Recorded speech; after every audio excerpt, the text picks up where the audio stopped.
Welcome to the Stronger Than Steel podcast with your host, Austin Davidson and John Keir, talking Steelers all the time. Now, here's Austin and John. Hello, everybody, and welcome back to another edition of the Stronger Than Steel podcast. My name is John Keir, and joining me as always is my co-host, Austin Davidson. Season 6, Episode 19 today. Austin and I are going to be talking a lot about the Steelers' roster cuts that they made at the end of the preseason, and we also talk a little bit about their impending matchup with the Buffalo Bills later this weekend, and we also talk about some possible season predictions and what we think could happen in the NFL this year. Record predictions, Super Bowl predictions, we'll all get that officially down on writing or in person, at least on this podcast. It'll be in audio form, so that's at least where we'll leave it at. So on this lovely Wednesday evening, let's get started, talk some football. All right, Austin, I figured today a good place to start today would be actually the TJ Watt contract news. He still has not signed a deal as of the night of the 8th at this point in time on September. So that is a bit concerning, but he did practice in full for the first time all preseason. So at least that's a good sign heading into what is going to be the first game of the season on Sunday. Yeah, it's a shame that they don't have him under contract yet, but the fact that he's not going to hold out, like he really can, he doesn't have the option anymore. The new CBA kind of stopped the holdouts once they get franchise tag, but the fact that he's back to practicing at least is very good and should be good, and I still have hope for a deal to happen. I'm kind of upset the deal hasn't happened yet, because it kind of feels like it should, but the guarantees are definitely holding up this deal. The Steelers are not a team that typically guarantees money past like the first year or so. So it's a big deal compared to like Joey Bosa's deal, where he has a lot more money guaranteed later, where that's kind of where Watt's basing his off of. So the APY shouldn't be a problem. It should be coming in at like 29 or 30 million, and that's fair. That's top defensive player money. The guarantees are definitely what's holding this deal up. Yeah, so for those who don't really understand what all that means, let's kind of break it down from a standpoint of coming from kind of both ends and kind of picture like what all is going on. So from the Steelers' perspective, they've been doing business a certain way for a long time, and it helps them from a financial standpoint in case they need to cut ties with the player. Now, on like 90% of these contracts that run 3 or longer years, the Steelers don't end up cutting players before the third year of the deal. Like, it's practically unheard of. So the way they do that and the way they structure their contracts makes the contracts virtually guaranteed after the first year.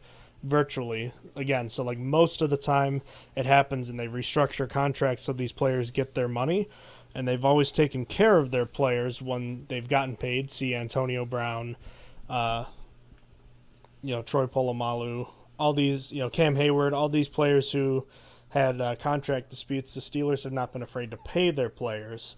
But the thing about it is this way of doing business is pretty archaic for NFL standards. In fact, the Steelers are the only team that still does it this way.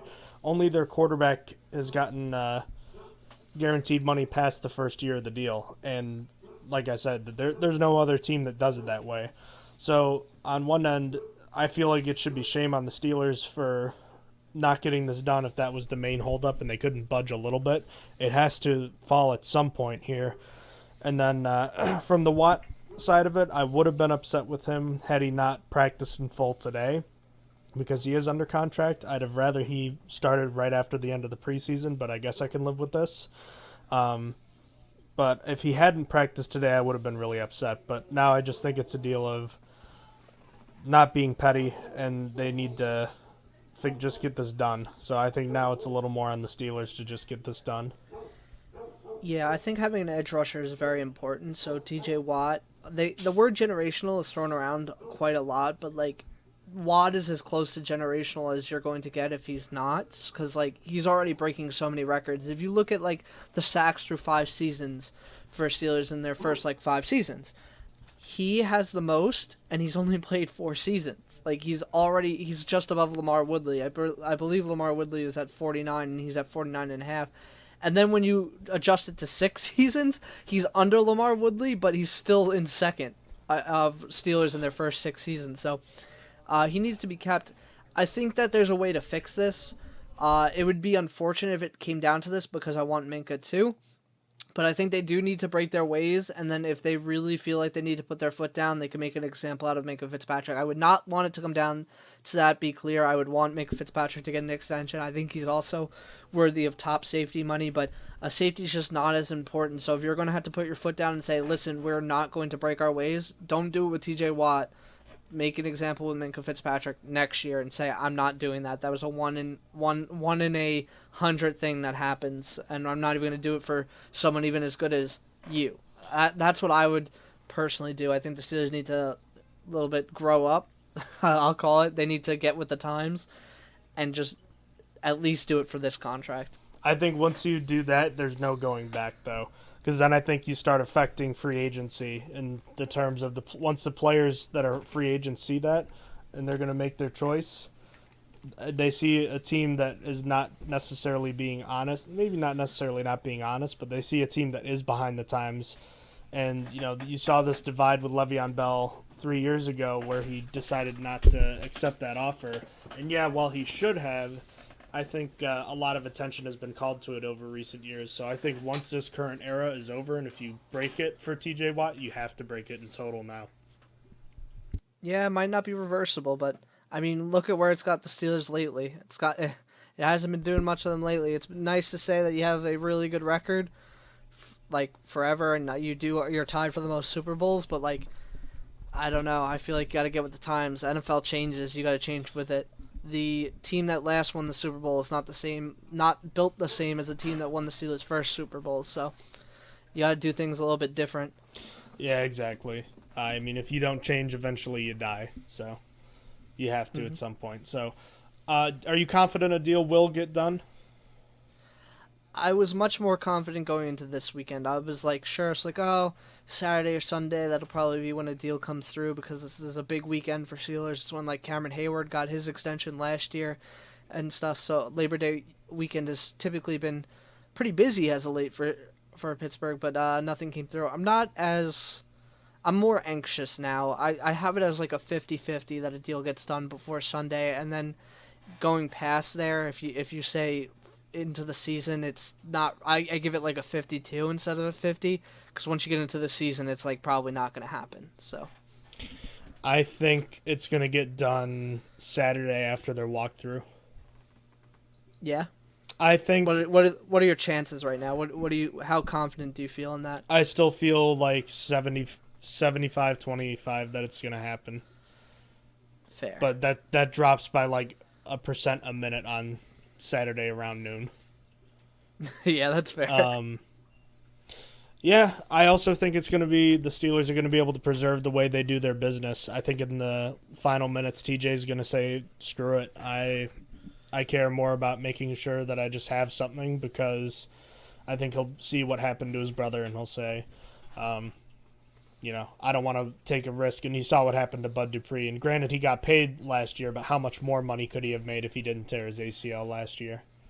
So yeah, he could have gotten to the 20s. So I think that's what's gonna happen. He'll blink first. I think it's smart for him, especially with the franchise tag CBA rules changing. You can't really run away from the franchise tag.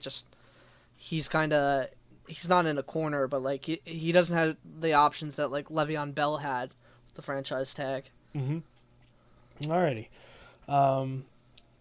I do want to make a quick note and note that former Steelers player and broadcaster Tunch Ilkin unfortunately died due to complications of ALS, also known as Lou Gehrig's disease, on Saturday.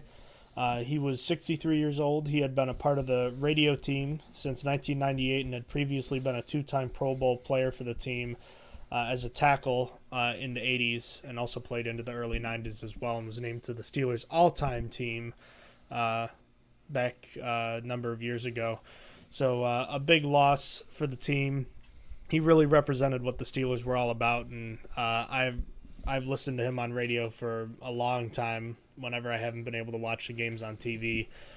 Just a really nice and charismatic person, and the Steelers losing him hurts the radio team, and it hurts the Steelers fan base in general because he was such a good person. So I don't know if you ever had the pleasure of listening to him on radio or not, Austin, but he was a great one. Yeah, I have. It's a shame. 63 is so young.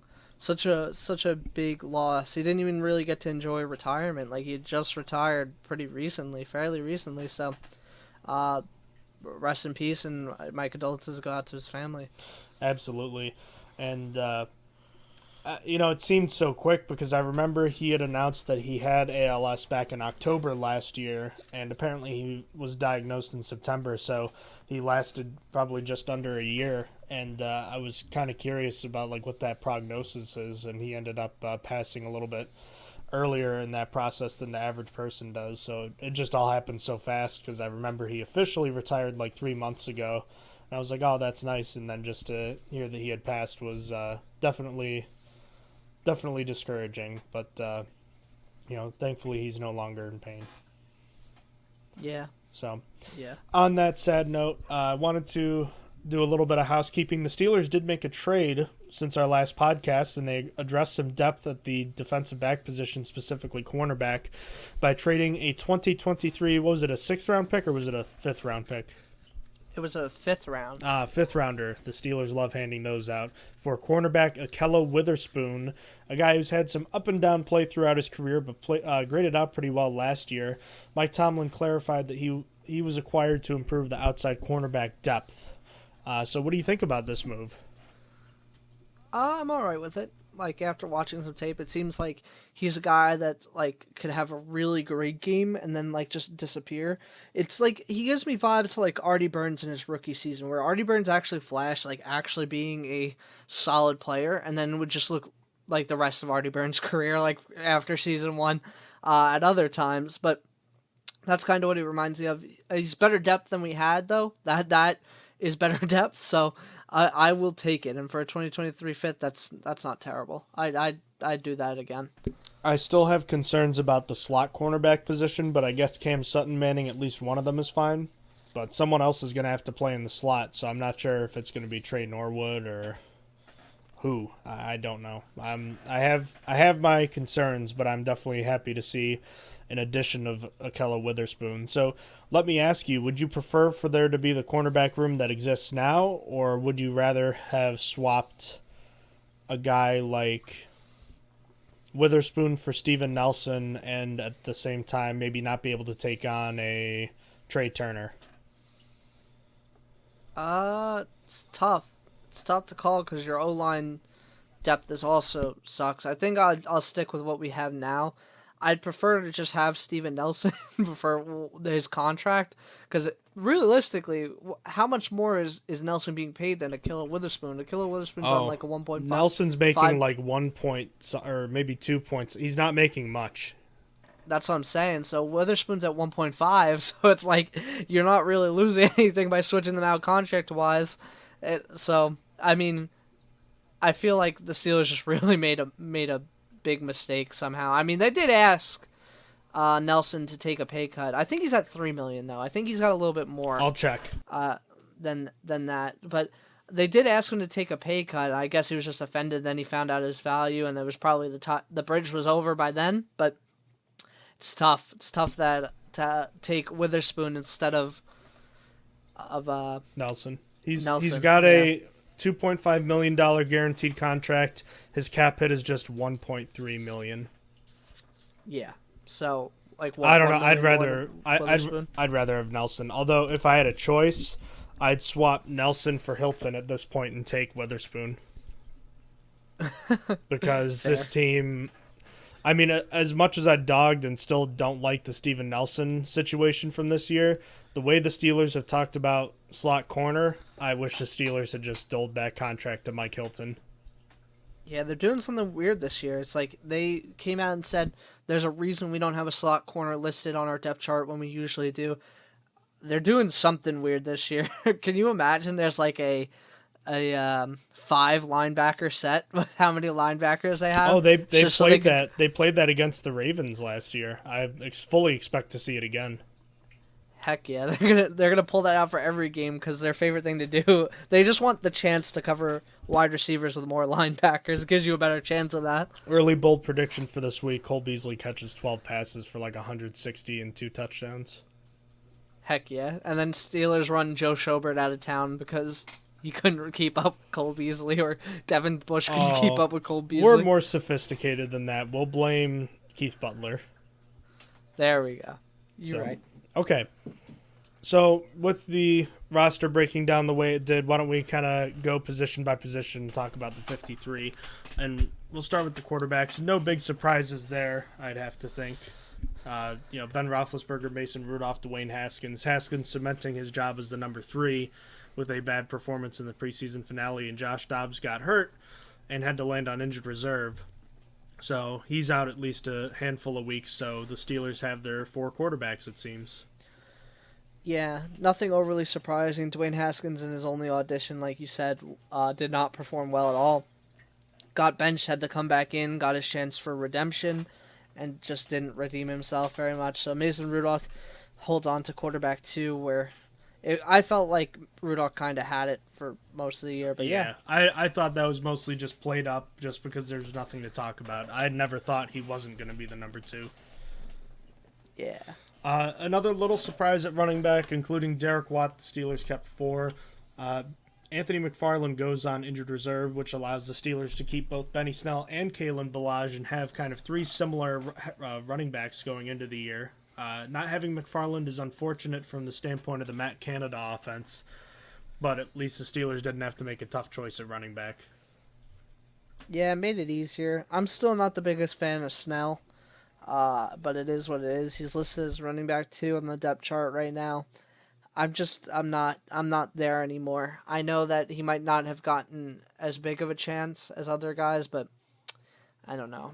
I'm still not there with Snell. I feel like Ballage should even just be playing in front of him because, again, if Najee Harris is coming off the field, there's something wrong, first of all, and second of all, Snell's not going to do anything better than Harris, where Ballage might actually offer, I don't know, short yardage, something else, short yardage, yeah. Which, I mean, Najee should be doing himself because of how big he is and that's true. The pedigree. That's true, but I was just pointing out Ballage because he has pretty good numbers throughout his career in short yardage situations. Yeah, he's not getting you more than 1.8 yards, but he's going to get you those 1.8 yards. Like, his yards per carry is, like, ridiculously low. It's because it's basically 1.8 yards after contact and per carry. He's basically falling forward every time. Yeah, he's had a tough time with the Dolphins and Jets, hasn't he? He has. That's basically what it was. You know who else had a rough time? Matthew Sexton. His shot at making the roster was quickly extinguished when he fumbled twice against the Panthers, and that made the Steelers keeping their 5 receivers of Deontay Johnson, Chase Claypool, Juju Smith-Schuster, James Washington, and Ray McLeod relatively easy to figure out. Yeah, I mean, no surprises there. The best challenge for Ray McLeod actually came from the Washington football team, where they have a backup plan for him now, sitting on the practice squad. When Steven Sims got cut, I just thought that he could just make the actual 53-man roster of a team, because I'm kind of a fan of his. I thought that he did solid on the offense, but he's like a Ray McLeod clone, so he's chilling on the practice squad currently. If Ray McLeod fumbles or anything goes wrong, he could take that spot immediately. So they have their wide receiver 6 there. They technically have 3 wide receivers on practice squad right now, but I think Sims is the first one off after a little bit of practice time. Yeah, and the Steelers liked Cody White as well, who I believe was on at least the initial practice squad. He's still there, right? Yes. Yeah, he's still there, and Bussy is on the injured practice squad. I'm a little surprised Anthony Johnson wasn't kept because, from what I understood, he could play all 3 receiver positions, so I figured that would be kind of important, but evidently not. So, Yeah, receivers pretty much straight up, too. The first time we really get to a point of question would have been the tight ends, which the Steelers kept their 3. You already know the top 2. The question was in number 3 with Zach Gentry versus Kevin Rader, and the way they were distributing snaps kind of told you what they thought. Kevin Rader, I feel, is the superior blocker to Zach Gentry, but I think Gentry took enough strides as a blocker and offers more as a receiver than Kevin Rader, who struggles to hold on to passes. So, looks like Zach Gentry's finally starting to turn the corner, and I told you before it was a good thing. It's a big year for him, but I still don't know if you can't upgrade at that position.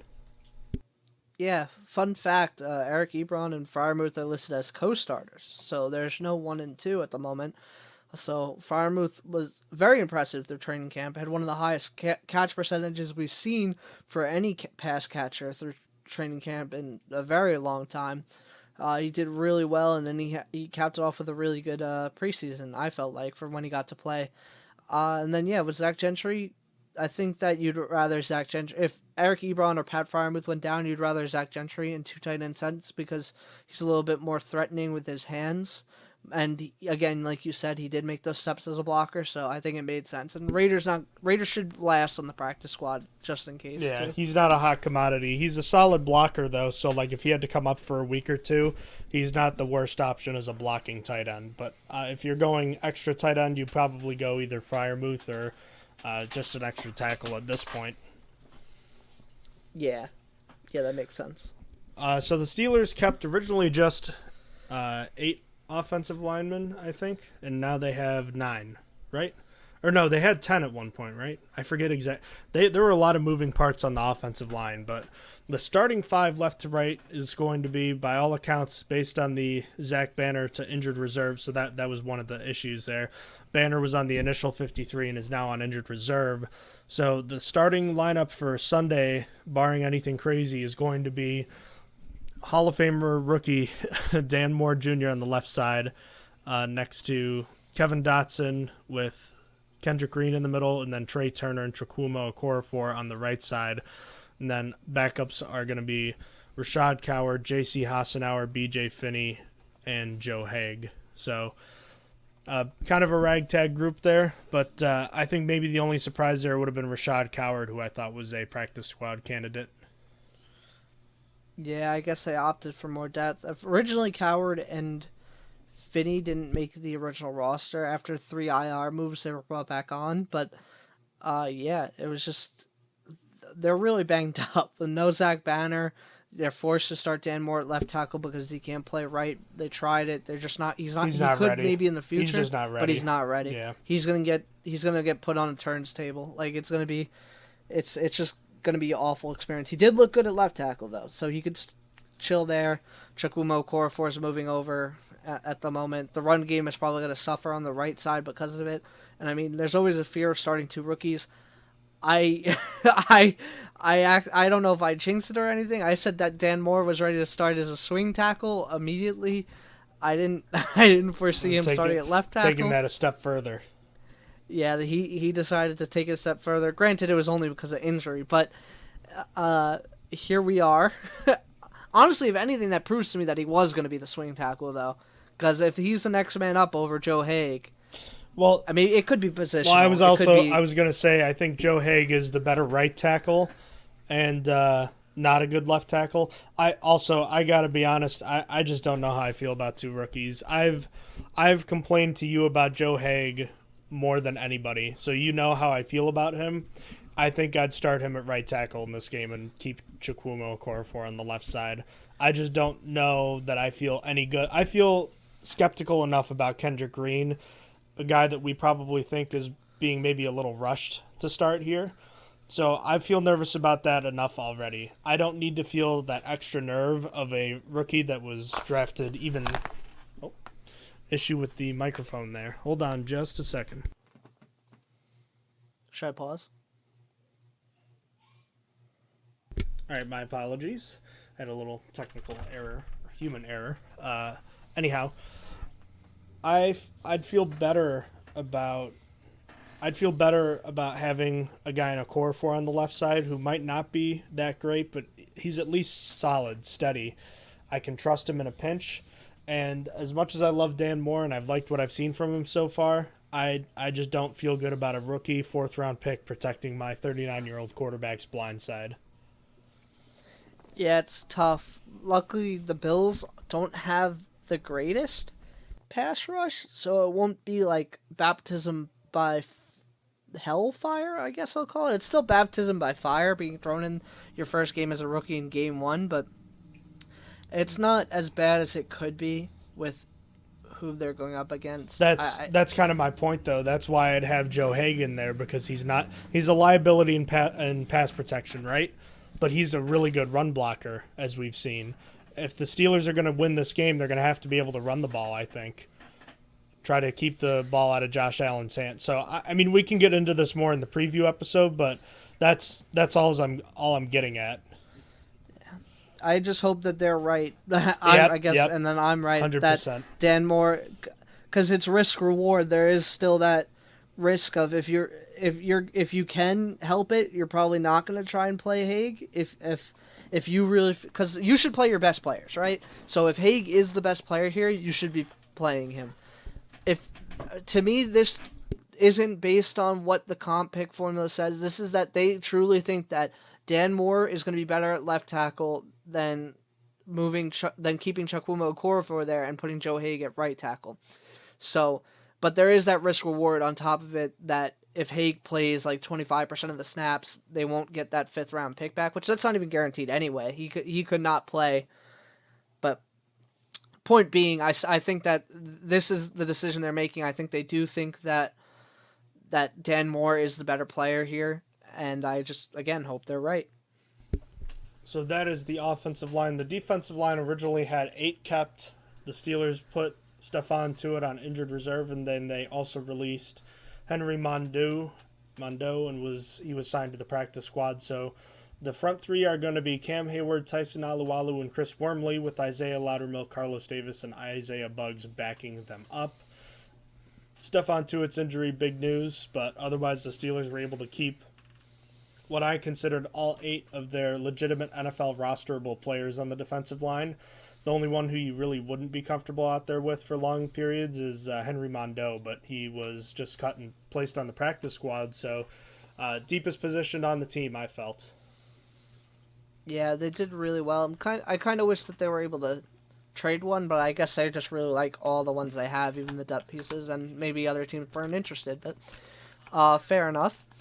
That being said, I like where Wormley's at this season. Wormley looked really, really good in preseason. Like, he didn't belong there. He looked like he could be really solid going forward.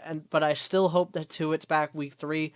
We didn't really get an update on that. We got told he got surgery, and that was it. Like, we didn't get to hear on what exactly. Like, we know it's a lower body. We know it's like legs and stuff, legs and knees and ankles, all that good stuff. But like, we weren't told, yeah, this is a 3-week IR, or no, this is an 8-week IR, or no, this is season ending. I'm not sure we know, because this is like a compounded issue. It's not just the injury.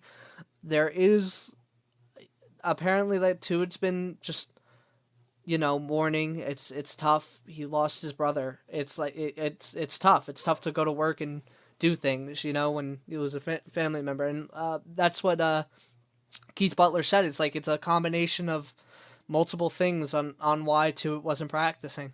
So we'll see if he comes back this year, if his heart's in it, if the surgery went right, if how bad the injury actually was, or what the surgery was for. We don't know. I'm still hoping for week 3, but we've had radio silence on what's actually going on. I think it's because they don't know what's going on with Tuitt, like if he's, ready to come back at all this season. Yeah, his situation has definitely been the most bizarre of anyone else on the roster. A lot of gray area with him, so hopefully he can get back soon. I wanted to circle back to Zach Banner real quick. Your concerns on his knee? I think that it just didn't go as fast as they had hoped. I think that he is going to be back week 3 because he was practicing. Well, he even played. Capacity. He played in the preseason game. Exactly, yeah. So he just really needs to. They decided that he needs a little bit more time, and he's getting 5 weeks basically, because by the time he got placed on IR, yeah, it's about 5 weeks, 4.5. I think that should be good enough. One more month of him rehabbing it, making sure he's where he's supposed to be at. I'd put money down that he is actually back week 3 rather than week 8, and I would throw my entire bank account that he comes back this season. Yeah, I mean, losing him would suck. Let's say Dan Moore treads water in these first 3 weeks. Who goes to the bench? I think Chukwuma. I feel like Okorafor never won the job ever. Like, he's always been put in the job because he never had competition. Like, Zach Banner was a starter at right tackle last year. Well, he was supposed to be the left tackle this year. They're only moving him because of Banner. Yeah, but who was his competition? Oh, I see. Dan I Moore. see what you're saying. Yeah, so he never actually had to fight for the starting spot, and the one time he did, he lost. Yeah. Yeah. So I think if Dan Moore treads water, does his job, looks solid out there, I think Okorafor is going to come off. Because, I mean, I think Okorafor does a good job at pass blocking, but his run blocking leaves a lot to be desired. It's not good. And we don't really know with Banner. We never got to see Banner ever take a snap. Yeah, so. he has something like 300, 400 career snaps, and 60 of them came in that week 1 game last year where he tore his ACL, in which he played fine. Yeah, that's all we got to go off of for the most part, and some swing tackle. I'm just so surprised they signed him. I don't know. I thought it was I'm glad they drafted Dan Moore, but I think it was a huge risk going into the season with him and Zach Banner being huge question marks. And, obviously, as you know, Joe Haig didn't make me feel good at all. Yeah, and big question marks here. But yeah, so we could be in a universe where Zach Banner comes back, Chukwuma Okorafor loses the right tackle job, Dan Moore stays at left tackle, and then Zach Banner loses the job again, and Chukwuma Okorafor has to come back in and gets his starting right tackle spot again, because Zach Banner just isn't good enough because we haven't had a good enough time to evaluate him as a starter. Hopefully, best case scenario is Dan Moore and Kevin Dotson play as well as we hope they would, and then Kendrick Green is solid, and Kendrick Green and Trey Turner are solid enough, and one of those 2 tackles takes off. Yeah, that would be ideal.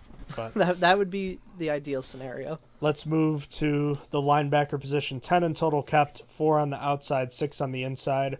The biggest surprise of the roster, as far as I was concerned, was Ulysses Gilbert III making the team. He played okay against the Panthers, but I thought had a really disappointing preseason, and from what I understand, training camp as well. And he made the team, which I thought was shocking. I'd have rather kept Quincy Roche than him, but I understand that Gilbert plays more special teams than Roche does.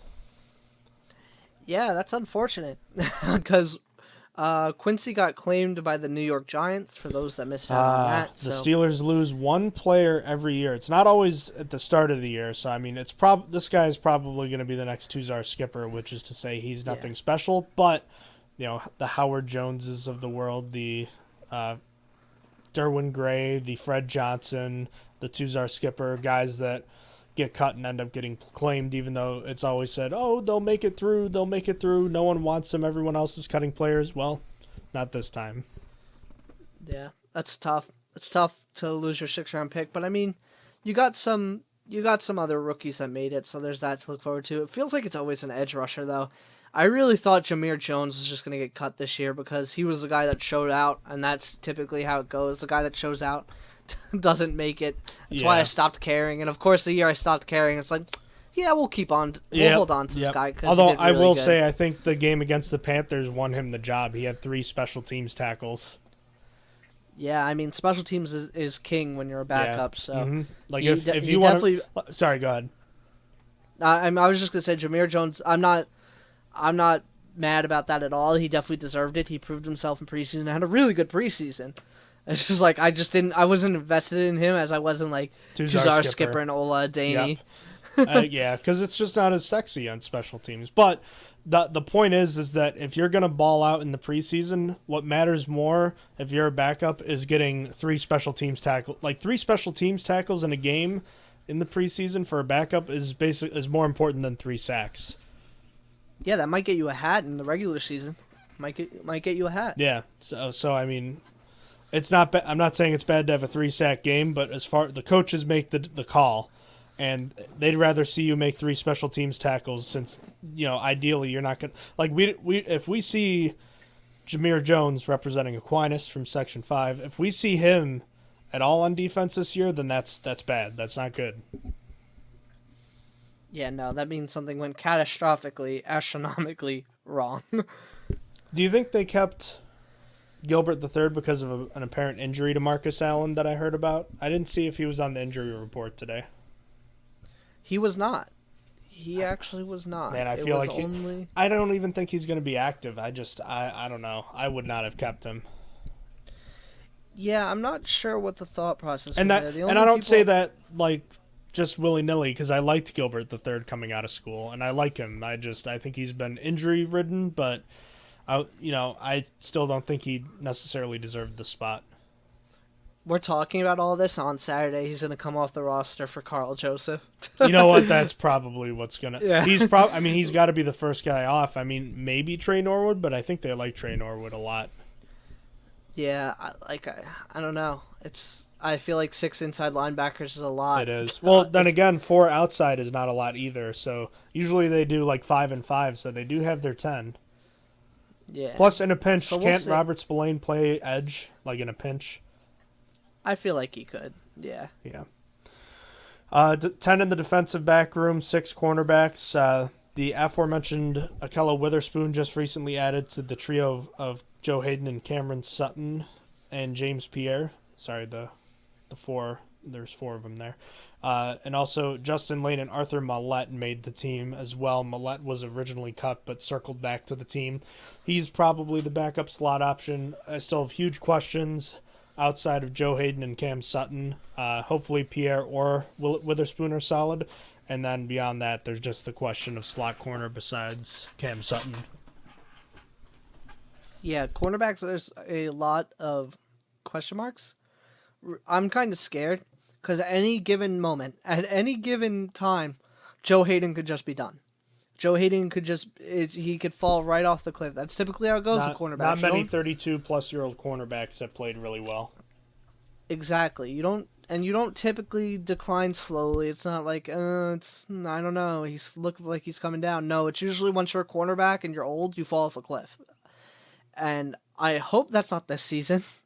I really, really hope not, but like it's a scenario that I feel like a lot of people are not prepared for. It's like the Steelers are like, oh yeah, our starting corners are fine as long as no one gets hurt, which is also kind of a big if, but you kind of have to hope your starters don't get hurt. But like, if Joe Hayden just comes into the season and it's just like, this is it, I have no idea what the Steelers do. I literally don't know. They'd have to like make a trade if they want to be competitive because their cornerback depth is just not there. Either that or take your chances by putting one of them inside, which has disaster written all over it. Or just cover the slot with linebackers. That's actually what they'll do.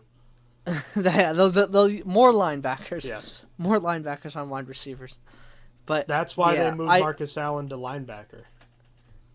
Yes, so they could say they could put more linebackers on wide receivers. It's all the big game. It's a long con. Galaxy brain. Yeah, huge. But for corners, it's like that is the worst case scenario. I've been given no indication that Joe Hayden actually did look bad in preseason or anything like that. So we're good, at least I think. Well, the good news with him is that he's not that fast of a guy anyway. So even if he slows down, he's been getting by with his technique and acumen for a long time. Yeah, so that could keep him around for a while and keep him good for a while. The only thing that would make me a little bit nervous is that the Steelers didn't want to extend him, but I didn't want to extend him right now either, so that's not the biggest deal to me. Like, that doesn't tell me anything about what the Steelers think about him. It's more what the Steelers think about his age and the position. Yep. So, because we just said they could fall off a cliff. But regardless, I just hope if there is a position that could remain clean this entire year, I would like it to be corner and quarterback. Those are the 2 positions. Quarter and corner. because they can't suffer an injury here. They're just gonna. It is the drop off from the starters to the backups is just substantial. It's a problem. Here. Yeah. So safety, real quick. Fitzpatrick and Edmonds, the starter. Killebrew, the special teams guy, and strong safety backup. Trey Nord is on the roster right now as a backup free safety, but we've speculated he might go for Carl Joseph, or maybe someone else goes and Trey Norwood is the inactive guy. They seemed really high on him and didn't want to risk losing him to another team. But for now, at least, with assuming Carl Joseph is coming on board, safety room isn't too bad. They've got a potential future free safety backup, and they've got a good special teams player in Killebrew behind the two starters. Yeah, I think the safety room is another room that you don't want to see the backups ever play, but it is what it is. You're really not going to have that deep of a room everywhere. So, and Carl Joseph is going to be on the 53. The Steelers said themselves that they're just waiting to elevate him until a little bit later. He's at day 6 of being with the Steelers, so he's past COVID protocols now. It's more of bookkeeping stuff. I think that if he waits to get elevated, there's something about his contract being guaranteed or not guaranteed. I forget what exactly, so I don't want to speak. I think there's a 3-day window where you can cut someone too, and it has something to do with when they pass through waivers. So I think there's something to do with that too. Yeah, so there's something with that as well, but they weren't hiding. They said that Carl Joseph is expected to be on the 53-man roster for the game against the Bills. So there's that.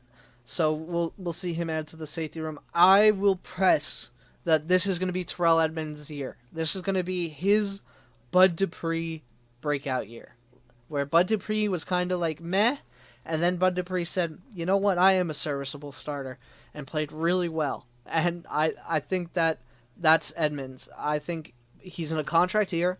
He has to do it if he wants to get paid, whether it be by the Steelers or someone else, likely someone else. But I think that this is going to be Edmonds' best year of his career, and I am looking forward to hopefully that being correct. All right, and then 3 specialists, a couple big surprises there. Chris Boswell is still the kicker, but the other 2 positions, a little surprising. We've got the draft pick Presley Harvin III did manage to beat out Jordan Berry, who was unfortunately cut and not traded for anything. And the long snapper, Christian Kuntz / linebacker, actually made the Steelers team. We thought the position battle was still going when Kuntz survived the cut down to 80 players. And sure enough, Cameron Canaday missed the final preseason game, and Kuntz played well enough, and Canaday struggled a bit last year. And even though he unseated the great Colin Holba, it was not enough to save him for this time around. So Christian Kuntz is the guy. So 2 of the 3 specialists different this time around. Yeah, everything I heard about Kuntz is good. No disrespect to Canaday, but it did make sense. I remember looking at long snapper contracts. I guess I was bored one day. And Canaday, after the Ravens cut their long-standing long snapper in Morgan Cox, Canaday was the second highest paid long snapper, which is, it's not a lot of money, but it's kind of ridiculous that it was Canaday when you're not like having like a perfect long snapper, So Christian Kuntz, welcome to Edition. I heard good things about him, hard worker. I mean, he was a linebacker when he first got here. He even got a sack in one of the preseason games, I think like 2 years ago. So it was a long game for him, and he made it. So honestly, pretty good for him. Sorry for Canaday, but I hope Canaday catches on somewhere else. I heard the Packers are having long snapper problems. So no, the Packers, you said? Yeah, they are. Yeah, I heard that things aren't going well with... Well, it wasn't going well with their punter and long snapper, but they traded for the Rams punter that's not Johnny Hecker. I don't remember his name. Corey Bosquez? Something like that? Oh, Bjorquez, the old Bills punter. Yeah, that one. I traded for him. Oh, and Jordan Berry went to the Vikings, by the way, everybody. I don't know if we said that. I don't think we did. So...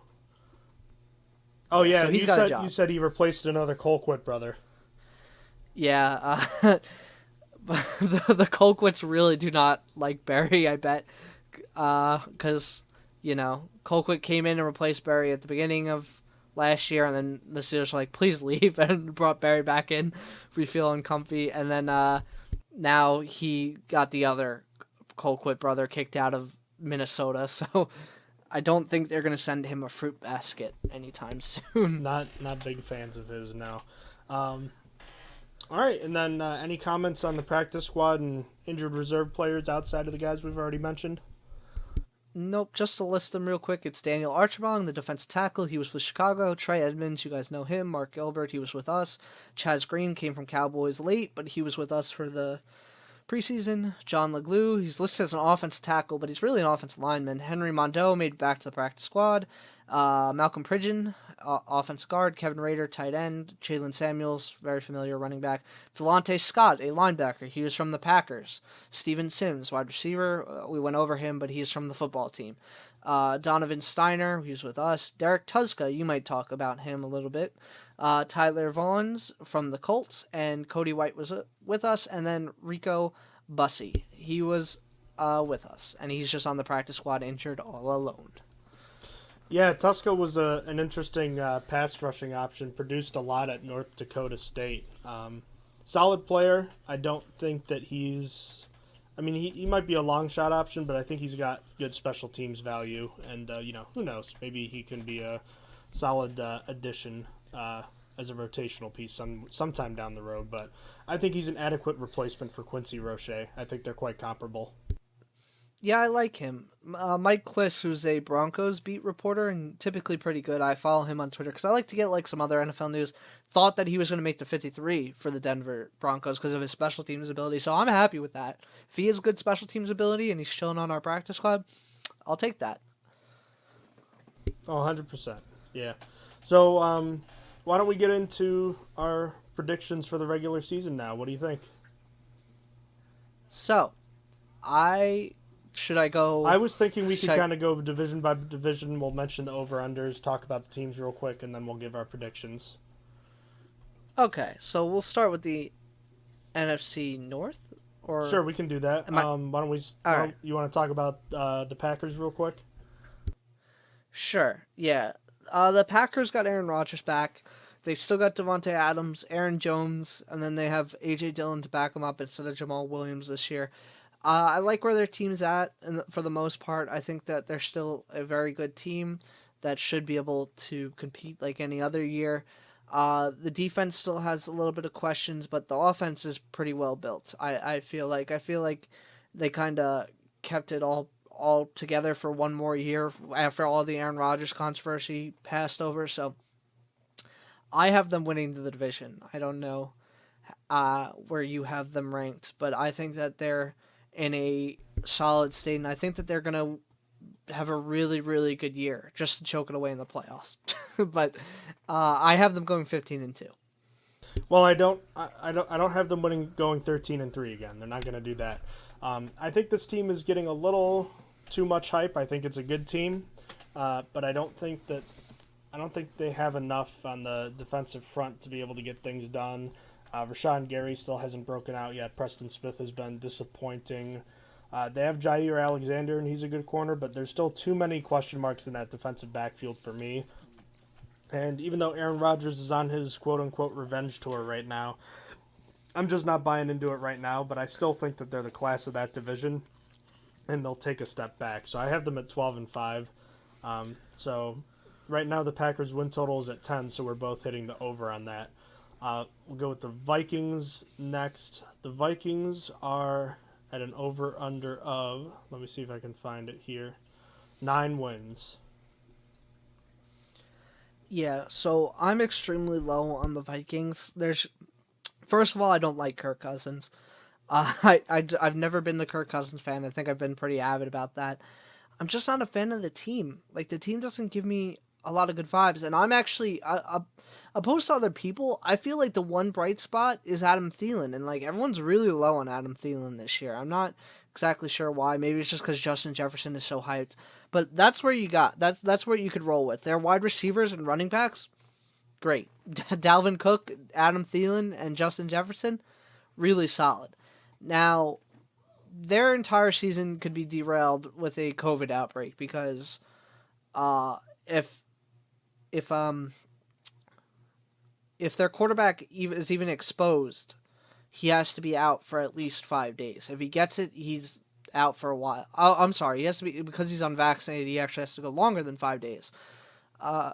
Or am I confused? I don't know. I feel like I feel like it is 5 days. I'm just confusing myself with the multiple rules. There's different rules if you get it if you're vaccinated, and different rules if you're exposed to it if you're unvaxxed. Because the only way you could get put on COVID reserve if you're exposed is if you're unvaxxed. I think it is 5 days, but yeah. So and that's both their quarterbacks. It's not just Kirk Cousins. It was Kellen Mond too, who is supposedly one of the next quarterbacks up. So COVID could derail their team. Besides that, I'm not banking on COVID destroying their team. I just think they're not a very good team. I have them under, and by far, I have them finishing 3-14. Oh, on the year. I have them under Tough. just a little bit. I think they've got enough in place as to be competitive, but I see them as a clear couple cuts below the cream of the crop in the NFC. I'm just not a huge fan of what's going on in the rest of their division, so I think that they'll finish second. And I still like Justin Jefferson and Adam Thielen. I know they've got concerns about the tight end position, but they've still got a pretty good running back in Dalvin Cook, and probably the best, if not one of the best. Their offensive line is a bit patchy, but it could be okay. And the biggest question is the front seven of their defense, which a lot of teams have defensive issues. So I'll have them at 8-9 and just under. Bears are next. The Chicago Bears have a over-under of 7.5. The big question is Justin Fields versus Andy Dalton. Where are you at right there? I think they should just start Fields, but it's fine. They'll probably throw him in by like game 6. I think. Just to say, I think we did this on a site on Playoff Predictors. So we actually picked every single game from this season to get these records to where they are. Yeah, we didn't just go randomly. We did this because we didn't want to. You can't guess every team to win all 17 games, so we wanted to be accurate. Yeah, we wanted to be accurate and make sure we could actually have everyone with these records and they make sense. So we actually picked every individual game, and I'm pretty sure I had the Bears starting like 1-5 or like 1-4 or something, and then that's when I started picking them to win again, because that's when I think that they're going to put in Justin Fields and they're actually going to do solid.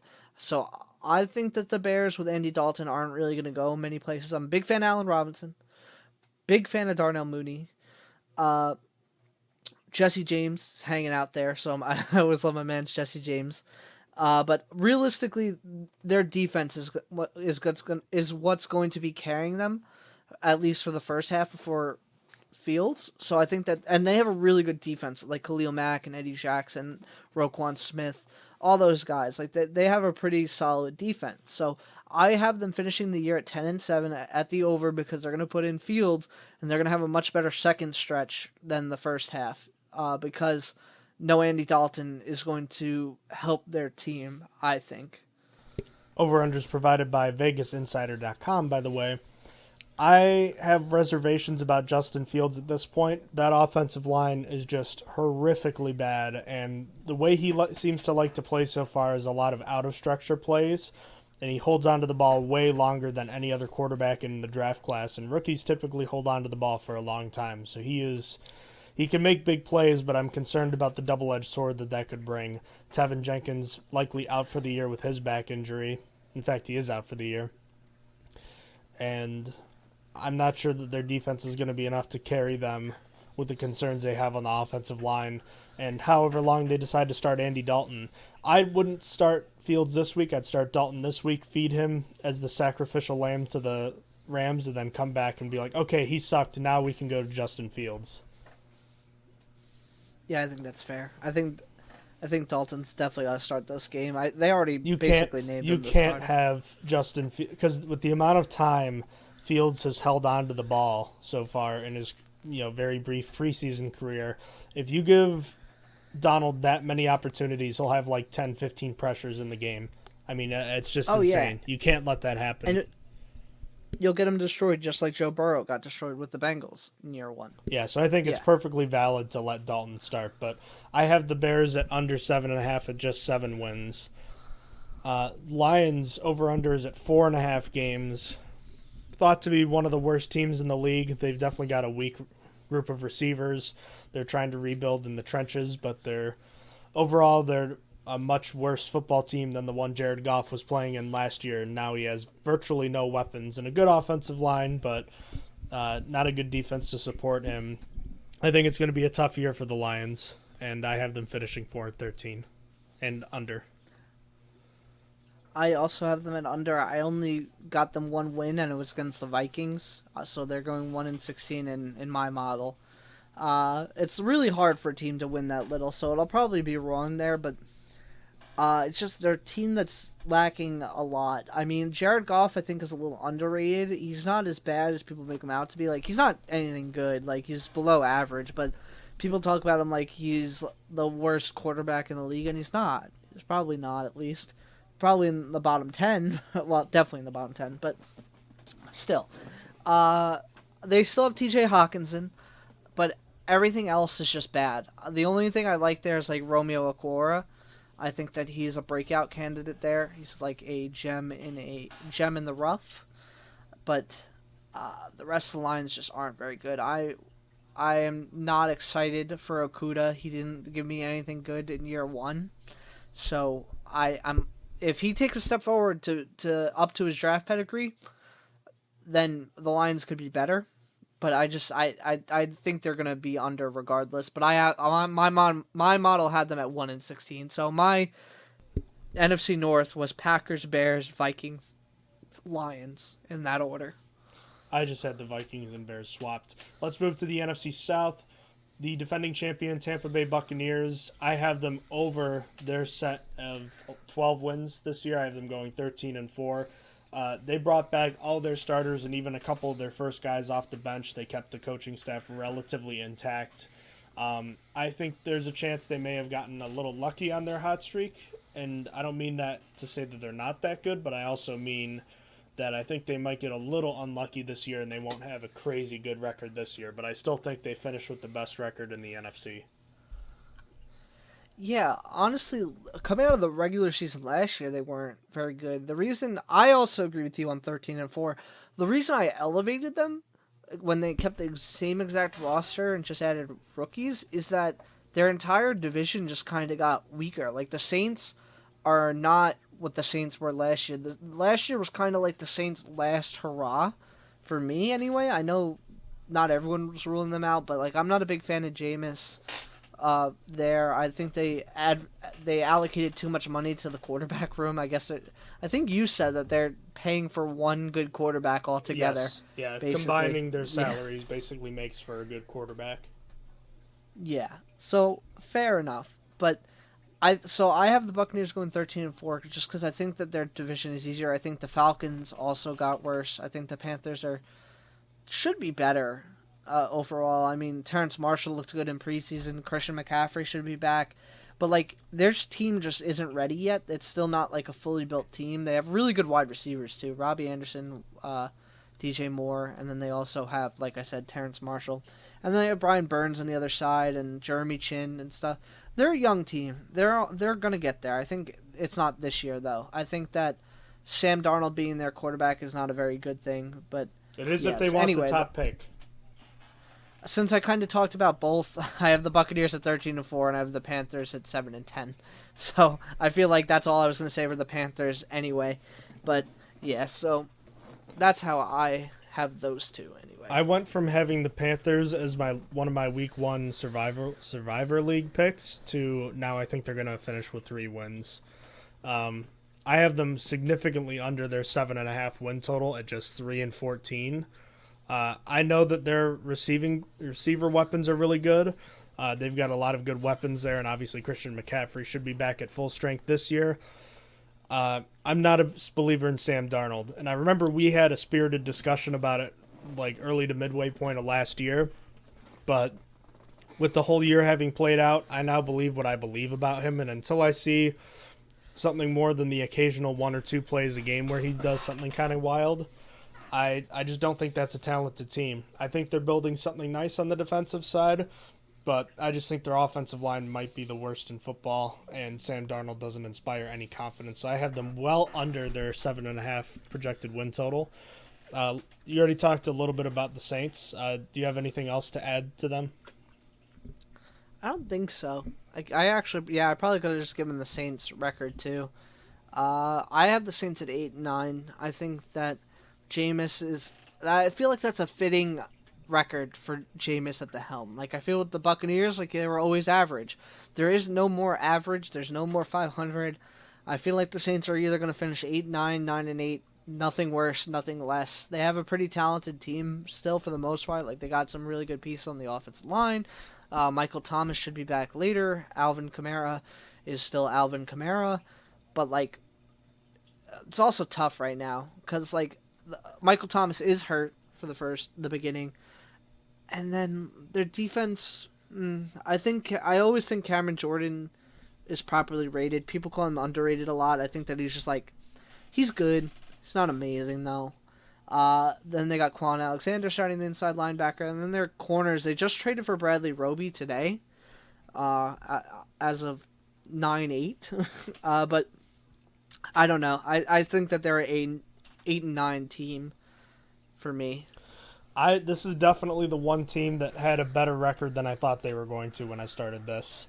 I still feel like they have a good team on paper, and I feel like they're still going to be able to make enough plays, because the way I look at it is last year they had a really bad version of Drew Brees, who we've been talking about for a long time as having a noodle arm.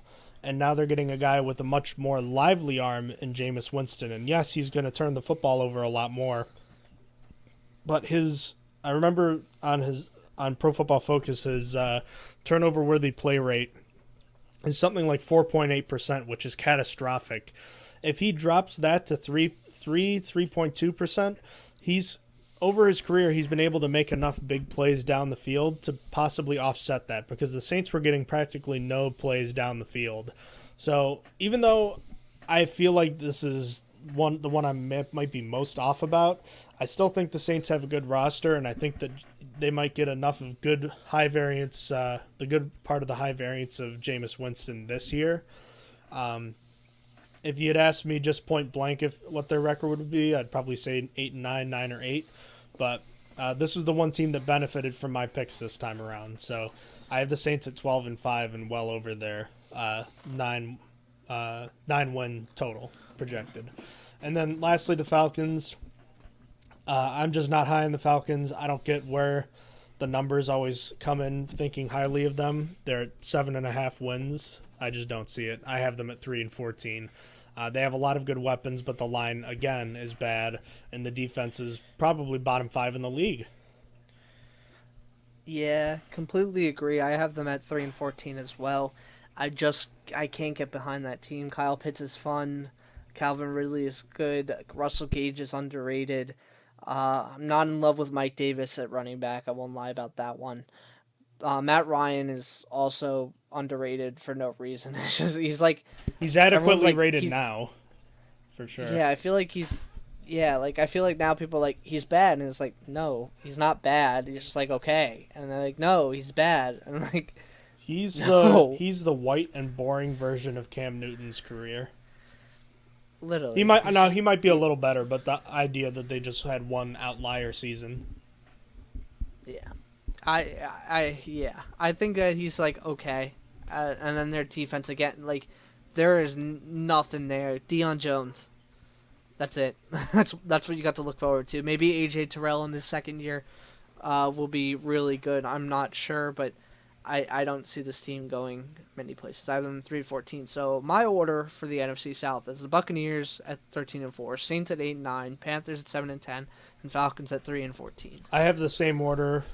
With the Bucs having the same record, but I also have the Saints at 12-5, with the Panthers and Falcons sharing a 3-14 record, but the Panthers finishing ahead. Let's move on. Do you want to break this up into half episodes, by the way, since we can? You know what? Nah, let's just keep going. Screw it. Yeah, well, I was just checking the time. I think we're okay. NFC East.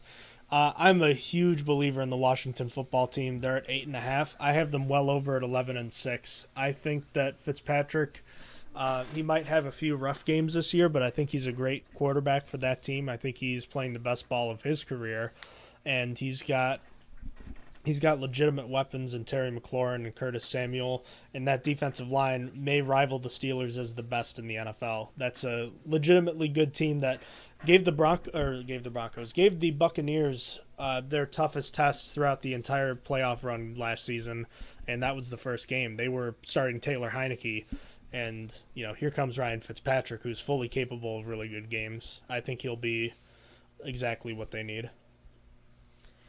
Yeah, I was surprised that you were so high on the football team. Because I thought I was like going to be one of the only people. Because I feel like many people aren't really talking about them. But like you said, that defense was a top 3 defense by the end of the year. It's very scary. It's very good, and it got better. They added William Jackson to the defense, so I think that that's an improvement. Not only did they improve there, I think Ryan Fitzpatrick is an improvement over Heineke. I think we're getting to average quarterback play, which is all they need. And then it's not just Scary Terry anymore.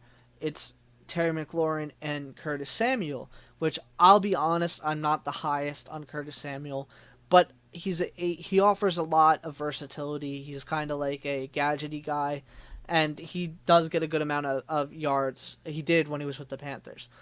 So, I think they improved a good amount. They were already really good last year on defense. I think that I have them significantly high, and I have them at 15-2, which might sound crazy to people, but like when you have a good defense like that, it's suffocating. I don't know what it's going to be tough for teams to really do much of anything against them, and I think that's going to be enough for them to get such a high win total. And I don't think a lot of people are expecting that. If Fitzpatrick duplicates his 2015 season, his career best season, I could easily see them winning 11 plus games. Yeah, I mean, it's in the cards. I think their biggest competition, though, is Dallas, who I have going at 10-7, just above their 9-win total. Offense should be much better with Dak coming back. The offensive line should be more solidified. Probably not tomorrow night, but it should be more solidified. And the defense is still a huge question, and I think it's what's ultimately going to cost them. But I think their offense is good enough to carry them to double-digit wins. That's fair. I think that their offensive line definitely improved from last season. They were very injured last year. They will be without their starting guard week 1, but it's Zach just week Martin. 1 because of COVID. Yeah, it's just week 1 because of COVID. But they're improved. They got Dak Prescott back. Hopefully that improves Ezekiel Elliott. Their defense, unfortunately, did not improve very much in my mind. They got more middle linebackers, which is exactly not what they needed. So, because they already had middle linebackers in Jalen Smith and Lane Vander Esch. Granted, Jalen Smith, everyone hates him, so he wasn't doing a good job. But they drafted 2 middle linebackers when they desperately needed corners and safety depth, and they did not. So I think their defense is going to be the death of them. I have them going 6-11. All right, on to the Giants and Eagles, 2 basement dwellers. We'll start with the Eagles. I had them going 5-12. I'm just not a believer in Jalen Hurts, and I think that team is just aging out naturally.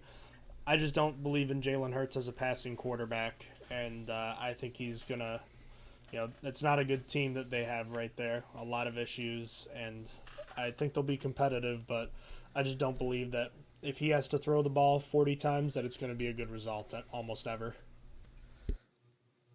So I have close. I have the Eagles going at 6-11.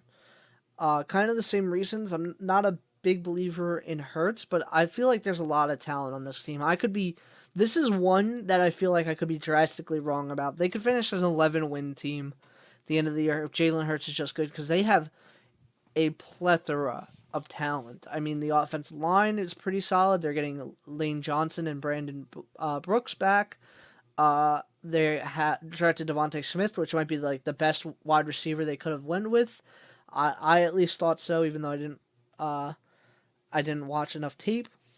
I think that they did a good job there. They have Zach Ertz, who's now committed to staying a Eagle, at least up until something changes. He changed his tune. They have Dallas Goedert as their backup tight end. So they have 2 serviceable tight ends. Then they're doing pretty well at wide receiver, better than they were last year, because wide receiver last year was really tough. Miles Sanders I'm not high on. I won't lie about that one. Defensively, picked up Steven Nelson. Still have Darius Slay. Rodney McLeod is someone I've always been somewhat high on. Singleton. I actually like Alex Singleton. He was becoming a force at the end of the year when he got playing time because they didn't know what to do at middle linebacker, and he got time, and he turned out to be pretty solid. I like him. So, and then their defensive line is always just like, I don't know why. They always load up on defensive linemen. I love my man at defensive tackle, of course. Then, what's it called? I just think that overall, like, I have them at 6'11". Just a reminder. Just because Jalen Hurts is bad. But, like, if Jalen Hurts is decent, this team is going to, like, flip its record completely and be 11-6. You think they could be 11-6? You mean, like, what is the high variance for Hurts, do you think? Like, what do you mean? Like, what do you think you could have a Lamar Jackson last year type of season? Where, like, he's good enough? Or do you think Yeah, he's I think capable that'll of get an them to MVP? 11-6. Do you think he's capable of a Lamar Jackson MVP season? No, I don't think he's capable of Lamar Jackson MVP. I think he's capable of what Lamar Jackson did last year, where he's just, like, decent. Not in terms of the same rushing as Lamar Jackson, but, like, I think that he could echo that, and I think that it would be enough to take the Eagles to 11-6. Eagles' current win total is 6.5, so we both have them under. The New York Giants, I'll say what I have to say real quick. Their offensive line is a huge concern, but they added Kenny Galladay, and that defense is starting to turn the corner. Big question with guys like Andrew Thomas on the offensive line, though, and I think it'll sink this offensive line. I feel like I don't have a great idea of just how good Daniel Jones is because he just doesn't have enough time to throw the ball. He's too turnover prone, and the offensive line is hurting matters. So I have them at 6-11 and going under their win total of 7, under 7. So, I would like to point this out that I did this by accident. I didn't realize till week 14 what their record was. So, I wasn't really looking at records. I was just clicking games, just kind of going along. And I have the Giants as going 0-17. The first team to do so. I didn't realize that they were winless until week 14 of the season. So, I wasn't looking out specifically to try and give them wins from then on. It is what it is. It's what happened. I finished the season and they didn't get a win. I will say before I went into that, I did think they were dumpster fire. I just think it's going to be tough for them to get wins. There's not a lot going on for them from coaching to offense to defense. There's not a lot going on for them. I like Jabril Peppers. I like not a lot. There's not much I like. Barkley's coming off a major injury. I would like him. He's playing behind a line that's atrocious. He's playing with a quarterback that fumbles so often, that turns over the ball so often. The coaching staff does not sound competent. There's just a lot going on. It's like it's hard for a team to go winless. I will say this: I'm definitely going to be wrong about this one. It was by accident. I probably would. It'll be the Texans this year. Exactly. I would have changed this up if I realized. I would have probably went back and said, they steal one here. I apparently had them getting swept by the Cowboys and Eagles. I'd probably change one of those. Hey, you're sticking with it. I respect that. I'm sticking with it. Yeah, I'm not gonna change it. I just think I think it is possible. I'll put it this way. I think they're closer to 0 wins than they are 7.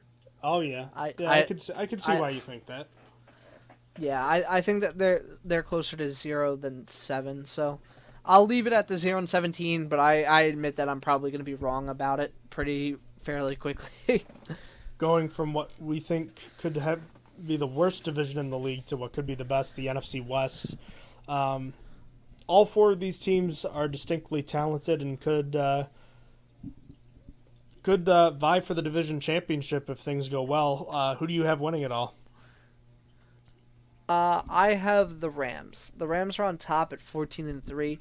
I just think that they added so much to a team that was already had a lot of good pieces. Like, they added the spark they needed. Matt Stafford is a big enough improvement over Jared Goff where it's like this could be a team competing for a Super Bowl or at least competing in the NFC Championship. I mean, you look at what they have. They have Cooper Kupp, Robert Woods, Deshaun Jackson. Like, they're loaded there. Then they have Tyler Boyd. Tyler Boyd, not Tyler Higbee at tight end. Their offensive line is solid. Running back is a little bit of a question right now, but Darrell Henderson was effective last year when he was asked to rush. So, and they traded for Sony Michel, which that's actually poo-poo. I don't like Sony Michel. I think that they were better off just not doing anything, but whatever. Then on the defensive side, they just have a lot going on. I mean, they lost John Johnson. Yes, and they also lost Troy Hill, which is why I'm concerned, because I don't think that defense is going to be nearly as good as it was last year. Yeah, it's tough. Like, their cornerbacks probably aren't going to be as good, but they're defensive backs, I should say. But, I mean, other than that, they still got Aaron Donald, and that's all that matters for me. So I have them going 14-3. I think the defensive backs, and then I'm just not as sold on the Matthew Stafford situation. I'm not convinced that there's a big enough difference between him at this point in his career and Jared Goff to think that the Rams are going to be anything more than 11-6, which is what I have them at. They're in a really tough division, and I still think that they're a really good team, but I don't have them as one of those top-level teams. I do have them over their projected win total at 11-6. They are over 10.5. I do have the Seattle Seahawks with the division championship at 12-5 this year, over their 10 win total for me. I know that there's some variance going on with the Russell Wilson situation, and I know that the let Russ cook thing kind of cooled off midseason and towards the end of the year. I just still think he's the best quarterback in the division, and that team is consistent, even though the roster isn't always, and I'm a big believer in their weapons. They still got your boy Freddie Swain there too, so I think that it's going to be a pretty good offense, and it'll be hard for teams to keep up with them on most days. And they got Jamal Adams, their glorified best pass rusher, locked up now. I still have concerns, but I think that they'll be able to win enough of these games. I have concerns with the Seahawks, mostly on defense, but I don't know. They're changing up their offense dramatically this year. They're only keeping 4 wide receivers, which Swain is one of them. And they at the moment have 5 running backs. So I'm not sure how their offense is going to do. They are, at the moment, angled for a heavy run attack with the team with Tyler Lockett and DK Metcalf and Russell Wilson, and Russell Wilson can't run like he used to anymore. It's just not like a thing. Like it used to be. He used to run like every other play, it felt like. I remember when I thought he was like overrated as heck because he couldn't throw, but now he can run, but like it's just not part of his game as much anymore. Regardless, I'm not sure how I feel about them because of that. You could be an effective run first team. The Ravens are proving that. The Ravens have been very effective. I just don't know if they're built for that like the Ravens are. So we'll see with that. Then on defense, they rebuilt the Cincinnati Bengals defensive line in Seattle, and they have Geno Atkins and Carlos Dunlap. Both at kind of like at the end of their careers, but you know, they were still like their most. Carlos Dunlap behind Jamal Adams was their best pass rusher. Yeah, like it's just tough. Jordan Brooks is there instead of KJ right now. Was he signed? He was just signed, right? KJ was to Las Vegas. Yeah, that's a good move for them. Yeah, that was good for them. Yeah, so I don't know how the Jordan Brooks move is going to be. They still got Bobby Wagner, which is a big deal. He's pretty good. Really good. But I have them at 9-8, personally. San Francisco 49ers, I also had it 9-8, which is under their win total of 9.5, I believe. Oh, sorry, they're at 10.5. Wow, I don't get why they're so huge. I know that they've been ransacked by injuries 2 of the last 3 years, and they went to the Super Bowl 2 years ago. But I mean, look at Kyle Shanahan's overall record. He gets billed as one of the best head coaches in the league, and I get that he's a smart guy, but I mean, I don't know. It's pretty wild to think that they could win that many games when they could be starting a rookie quarterback. Yeah, I'm not as high. I have them at 8 and 9, and that's it. Not as high on Garoppolo. Not not as high on the team. I like Ayuk, but that's it. All right, Cardinals. I have at 9-8 as well. I have them over their win total. This is a big year for Kyler Murray. I'm not sure I like any of their receivers outside of DeAndre Hopkins, and I'm just not sold on the defense yet. This is a big year for them. Cardinals, I'm super high on. I've been high on Murray Since day for one. a while now. Since day one. Yeah, this is the year. He's gonna really break out this year. I like DeAndre Hopkins. Rondell Moore sounds solid. AJ Green as a wide receiver too is gonna be interesting. He hasn't been really good. He has been actually kind of bad in Cincinnati, like the past year or so, and he's just dealt with injuries. Injury free. I'm excited to see what the Cardinals do. 12-5. All right, let's move to the AFC side of things. We'll start with the North. Actually, why don't we end with the North? We'll start with the South. I think this is the Titans' division to lose. I have them going 11-6, and then I have the Colts breaking in at 9-8. And then the other two teams, Texans and Jaguars, finishing 3-14. So for me, I have the Titans at 14-3. I think they're the best team in the division. I didn't expect them to have that high, but it just kind of worked out that way that they went 14-3. The rest of the division sucks. Colts 5-12, Texans 3-14, Jaguars 2-15. Did not expect the Jaguars to be the worst in this division with the Texans there, but I think the Texans did actually add enough veterans where it's like they're going to sneak 3 games. So that's how I have it broken down. With the Titans, are you buying into their defense yet? A little. I think it's better than last year. Yeah. In the scope of the division, I think it's fine, but I'm still have concerns. Carson Wentz is the big question with the Colts. I take it based on what we're seeing. What you're saying is that you're not buying in at all, and I'm half buying in. No, their 3 best players are unvaccinated, and that's tough. Literally, their 3 most important because Carson Wentz is not the best, but you have Quentin Nelson, Darius Leonard, and Carson Wentz unvaccinated. If COVID runs through there one day, and it's just gonna be tough for them. All right, yeah, and then the Texans, I actually had winning and finishing ahead of the Jaguars, despite the same record of 3-14. I think it's not hard to figure out if you've been listening to us that I think Urban Meyer is not a fraud, but not cut out for the NFL. And even though the Texans are completely devoid of talent in terms of star power, I still think they'll finish in better shape than the Jaguars. Yeah, that's fair. All right. In the AFC East, I still think it's the Bills' division to lose. I have them going 12-5. The Dolphins take another step forward at 10-7, but are unable to really break out and surprise people the way that they did last season.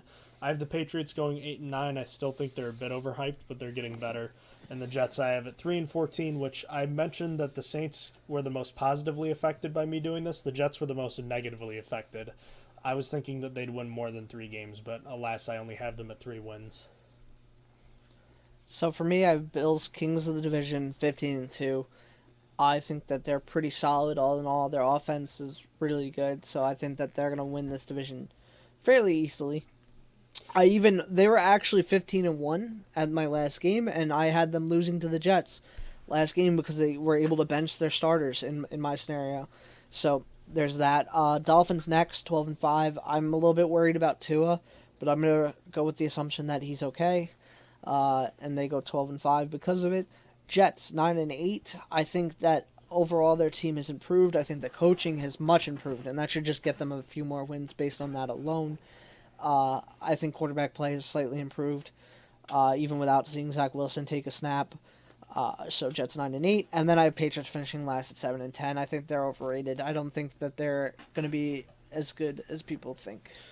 With the Bills, what in your opinion makes you think that they're going to be better this year? What leads to them taking that next step?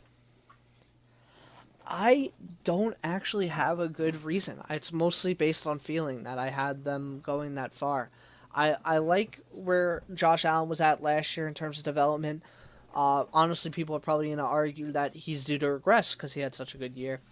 But I like them better. I like them better that now that they have Zach Moss back for the entire year. They have a goal line back. I think that overall that they're just gonna do better, and I think that their pass rush got a little bit better with them drafting Gregory Rousseau. Dolphins, yeah, it's really big for Tua this year. Patriots, yeah, we're both on the same page. And any further comments with this division? No, I think we're done. All right, with the West, I have the Chiefs on top at 14-3, the Chargers emerging at 10-7, and the Raiders and Broncos finishing 8-9 with solid but unspectacular seasons. So for me, it was kind of surprised getting to the end. Chargers and Chiefs have the same record, 14-3, very high, very very high on the Chargers. Chargers edge out the Chiefs to get the division. They have the tiebreaker. I'm for whatever reason, because I know I had them split, but yeah, Chargers 14-3, high on Herbert, high on that team. I think them fixing that offensive line was huge. They had a center and offensive tackle, and not just any center. They added one of the best centers, and then they added Matt Filer, which is a solid improvement. Derwin James is coming back, and I expect him to play at the level he was. I've heard good things about that. So I am high on the Chargers. Cautiously high, I guess. Chiefs, 14-3. Patrick Mahomes is amazing. Can't take that away, but the rest of the Chiefs have a lot of holes. So I think that there's a lot of holes being ignored. I'm still not in love with Clyde Edwards-Helaire. I'm not in love with the offensive line. I'm not in love with their corners still. I like L'Jarius Sneed, but they still have a lot of holes. And Frank Clark sucks, just straight up. Broncos 9-8. Surprising. I thought they'd be worse, but I ended up with them coming to 9-8. And then I have the Raiders at 4-13. The Raiders are just in a terrible state. They can't draft to save their lives, even though they have a draft analyst running the team. Absolutely awful job going on there. I can't see them getting more than 5 wins. 4-13. You know, they really, if you're gonna go that far off the board for their picks, they're the Henry Ruggses of the world, the Josh Jacobs, the Cleveland Farrell. What? Who's the offensive tackle from Alabama? Alex Leatherwood. He was the guy I was not very high on. And it's not because he doesn't have the ability. I just didn't love his consistency and his pass pro, but the problem with it is all the guys they're taking that are off the board are not good. It's not like the Seahawks where they'll go off the board except for Rashad Penny, and usually they go off the board and it's still a good player. With the Raiders, it's the opposite. And if you're going to do that, you're opening yourself up to a lot of backlash. And this is a big year for them. They've had improvement every year, but they got to do something better, or else I think Gruden could be in big trouble. That Broncos team I said it before, but I think it's a Super Bowl roster with average quarterback play. Yeah, I think Teddy Bridgewater is average enough where it's going to take them above 500. I mean, I think that they're going to get to 9-8. I think that Von Miller, Cameron Sutton coming back, and coupled with Teddy Bridgewater being an improved quarterback play, because all Teddy Bridgewater has to do is not throw interceptions, and he's doing better than Drew Lock. Even if he plays game manager ball, that's better than what they had, as long as he doesn't turn over the ball. So I think that they could easily get to 9-8. I think they're fighting for that seventh seed for sure. So as far as the playoff goes, I'm just going to list my division winners, wild cards, and then I'll list the championship. Oh, we didn't do the AFC North. Oh, we didn't do the North. My mistake. Thank you for catching me, Austin. I appreciate that. No worries. Bengals, I have under at 5-12. I think they'll be more competitive this year, but their defense is not good. Their offensive line is still a wreck. Browns, I have at 11-6. I think they're one of the more complete rosters in the league. Ravens, I have going 12-5, just because they've been consistently good so far, and I have the Steelers at 10-7. I think that they're right around 9 to 10 wins right now, so I have them at 10, just over their 8.5 wins. Bengals 2-15. Other than getting Joe Burrow back, I don't think they improved anywhere. I'm not a believer in Jamar Chase, and if preseason holds up, I have good reason for that, but at the moment, I'm not a big believer. I think their defense as a whole decreased, losing Carl Lawson, switching him for Trey Hendrickson, losing William Jackson, switching him for Mike Hilton and Chidobe Awuzie. I don't think that they improved at all, and I think, in fact, they got worse, and their offensive line still sucks. 2-15. Ravens, surprisingly, at third, 9-8. I think that, I know Lamar Jackson means on it, but I think this is the year where it's like, Lamar Jackson not being able to throw is going to hurt them. I think they go 9-8. Steelers 10-7. I think that the Steelers are a slightly above average team. They're probably going to get in the 8, 9, 10 win range. I would put money on that range, with more likely getting to 9 rather than anything. They have a lot of holes. The offensive line is, where it's at, and there's a lot of question marks there. It's tough. But their defense should be able to carry them for a good amount as long as everyone stays healthy on the defense. So 10-7, and I have the Browns winning the division at 12-5. I think they are overall the better team. With Odell Beckham coming back, I think that will be pretty big for the team. Even though statistically Baker Mayfield played better without Odell Beckham, I said in the offseason they should have traded him. But now that he's coming back, I think that it will help for this season. I think it was an anomaly about that. So now we can go to the playoffs. All right. I'm just going to list my division winners and wild cards, and then I'll list the championship games and then the Super Bowl winner. I can post the entire brackets later. So in the AFC, I have the Chiefs, Bills, Ravens, and Titans winning their respective divisions, with the Browns, Steelers, and Dolphins winning the wild card spots. My AFC Championship game is a rematch of the divisional game from last year, Chiefs and Browns, but the Browns win on the road this time and go to their first Super Bowl ever. They'll play on the NFC side, who I had the division winners of the Tampa Bay Buccaneers, Green Bay Packers, Seattle Seahawks, and Washington Football Team. My NFC Championship game is going to be the Washington Football Team at Green Bay. I have Washington winning that one on the road, and an unlikely Super Bowl matchup of Cleveland and Washington, the team with no name, and I have the Browns winning their first ever championship this season. How about that? Pretty wild stuff right there. I don't think anyone else is thinking they're going to see a Super Bowl 56 between Washington and Cleveland. Yeah, that's definitely edgy. It's definitely not what people expected. Yeah, I like it though. So for my playoffs, I have the Steelers vs. Titans, Dolphins vs. Chargers, Chiefs vs. Browns. Steelers win, they go on to face the Bills. Then the Chargers and Chiefs win, and they face each other. I have the Chiefs winning against the Chargers. I have the Bills winning against the Steelers. And overall, I have the Bills winning the AFC to go on to the Super Bowl. Going to the NFC quickly, Seahawks at Packers, Bears at Rams, Cardinals at Bucks.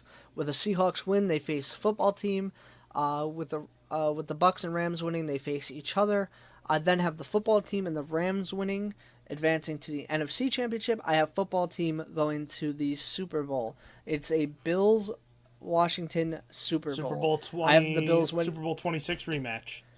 Exactly, a rematch. I have the Bills winning 24-19 in a revenge Super Bowl game, and the Bills winning their first ever Super Bowl, even though they've been to 4, and this would be their 5th. Alrighty, so we're both big believers in the Washington Football Team. Austin, we got to cut things in a minute here. Thursday Night Football, Cowboys at Buccaneers, laying 8.5 points for Tampa Bay. Any thoughts on that? Ham of the Bucks cover. Agree, 100%. All right, I got to get going, man. Any last thoughts? Nope, that'll be all. All right, until next time, we'll be back later at the end of the week to preview Steelers and Bills. If you have any questions in the meantime, please feel free to email us at strongerthansteelpodcast@gmail.com and check out our podcast dashboard at anchor.fm under the name Stronger Than Steel Podcast. Until next time, thank you for listening to the Stronger Than Steel Podcast with Austin and John. Bye. You have been listening to Stronger Than Steel Podcast. Thank you for joining us today, and don't forget to check out our website listed in the description below.